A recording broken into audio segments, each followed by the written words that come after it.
I just got inspired to shoot this video, and for a little bit of the prologue, I want to explain that evolutionarily speaking, my grandfather is a hardcore scientist, like Princeton grad, still a scientist, 93 years old. He thinks in those terms: math, logic, pragmatism. Okay. I am super interested in very, very woo-woo concepts. Reincarnation. What do dreams mean? Are all religions saying the same thing? Can God actually be arrived to logically without using Bible verses and evidence that doesn't actually sway anybody, because they've already discounted the evidence that you want to use, like Bible verses and stuff. So I want to arrive to woo-woo conclusions with the same mode of thinking that, well, the brain I inherited from my grandfather also still kind of thinks in those terms. And a classic one is going to be live in the moment. Okay. Everyone's live in the moment. We have heard that so many times. Eckhart Tolle, Alan Watts, anybody who's anybody, live in the moment. Well, as a scientifically inclined person, first question is why? Why should you live in the moment? You'll be happier. Okay. Well, that's probably true. Fair enough. I mean, I'll meet you there. That's a good why. You'll be happier. But why do people want to live in the moment? I enjoy Sadhguru's teaching on this, and to paraphrase loosely, it's going to be something like, you only want to live in the moment because the past haunts you and you're afraid of the future. That's why you want to live in the moment. That's why the teaching is so, in the New Age movement and Chakra Sarah on fucking YouTube. Okay, it's like everyone keeps saying it. Well, why? Why are y'all trying to live in the moment? Because the past is too scary to look at, and the future is too fucking, wonky and unknown and like spooky because anything can happen, right?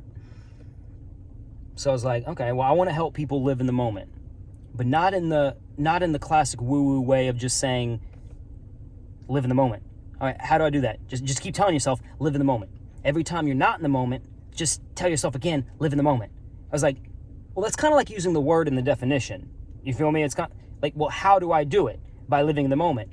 Yeah, I get that, Bill, but how do I live in the moment? By living in the moment? I'm struggling with this. Hey, how do I learn how to swim? Start swimming. It's like, on a certain loosey-goose level, I understand. Sometimes you just have to do something, right? But I think it goes back to the why. Why are we trying to live in the moment? Because we're haunted by the past and we're afraid of the future. Okay, so let's look at it that way. If I want to learn to live in the moment, let's look at why I'm trying to. How would you do that? You would rectify the past. All right, Zack, get me there, because my past haunts me. My dad committed suicide. That's a personal anecdote. So how do I deal with that? I talk it out, possibly therapist. I read some teachings, I watch some movies where the character might commit suicide. I confront it. I stop running from it, or I stop suppressing it. That's a good way to help start rectifying the past. Just stop running from it and look at it. Realize you're okay now. Realizing it might have been meant to be. It's a little woo-woo, but it might help some people on their way of rectifying the past, finding a little bit of a design in how life works. Well, how would you find design in life where life works, Zach? How would you do that in order to help rectify the past? I like myself right now. And I went through a lot of bullshit in order to become a version of myself that I like. But if I like the outcome, you can't really separate it from the process. You understand? So if you like the outcome, inadvertently, you also like the process. And it kind of feels meant to be now, because you wouldn't have arrived at the Grand Canyon, meant to be the Grand Canyon, if you didn't go through the process of driving through Vermont, driving through Tennessee, driving through Arkansas. Why y'all call it Arkansas?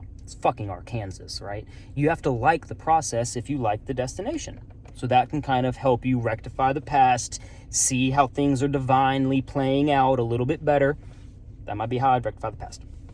All right, another thing that we need to do to help live in the moment is stop being afraid of the future. That's one thing that keeps people out of the moment fucking daily. Something that just hit me 2 or 3 days ago. I'm not afraid of the future anymore because I found at least 400 anecdotes to where I predicted the future wrong. So that's enough evidence to suggest that my fear of next January in 2022, chances are I'm fucking wrong. Chances are. Because I've been wrong a lot. You know? People are all the time. You're worried about, okay, well, like, what if I get a flat tire on like this car ride, and like, oh, dude, like, I mean, what if she doesn't like me on the first date, and like, oh my God, like, what if she leaves me when we get married? And it's like, bro, you're playing so far in the future that turns out she does like you. Turns out you said the right jokes. Turns out you did show up with flowers that she likes, and your first date went perfect. So you were wrong. We could argue that fear of the future helps us navigate it because the fear is what keeps people in line in order to make the future happen. We could play that leg of the theory out, but at the end of the day, I think that the 40 best things that ever happened to me, I could have never predicted. My mom invited me to like a entrepreneurial summit in Arizona. And that summit inspired me to quit my job and chase full-time musicianship, and guess what? It worked. I could have never predicted that phone call from my mom to say, get on the plane, we're going to Arizona. It's like, Mom, I'm going to lose my job if I quit this restaurant. She goes, yeah, it's a job you want to quit anyway. I'll buy your plane ticket, just come. Thanks, Mom, because I quit my job in 3 days, right after that summit, and it worked out. Years later, successful musician, ran a recording studio in Atlanta, Georgia. I could have never predicted that. What's the point, Zack? If anyone's having a hard time following the bouncing ball, I like to arrive to woo-woo shit logically. It's a big part of my disposition. It's a big part of my character. And there's a really cliche spiritual teaching of live in the moment. And if you want to get there logically because you find yourself, live in the moment, live in the moment, live in the moment, it's not working for you. Because just repeating the same woo-woo shit over and over and over again. You want to live in the moment so desperately because you're running from the past and you're afraid of the future. How do we fix that? How do you actually live in the moment? Confront the past and realize that what you're afraid of 6 months from now is probably not going to happen. Now, how do we know that? That it's probably not going to happen? Because you got a bunch of times in your life where that same December last year ended up differently than you thought.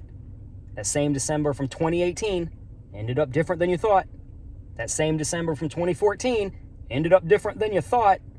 I just keep using December for, congruency. It's really not about a month of the year. All right. Live in the moment.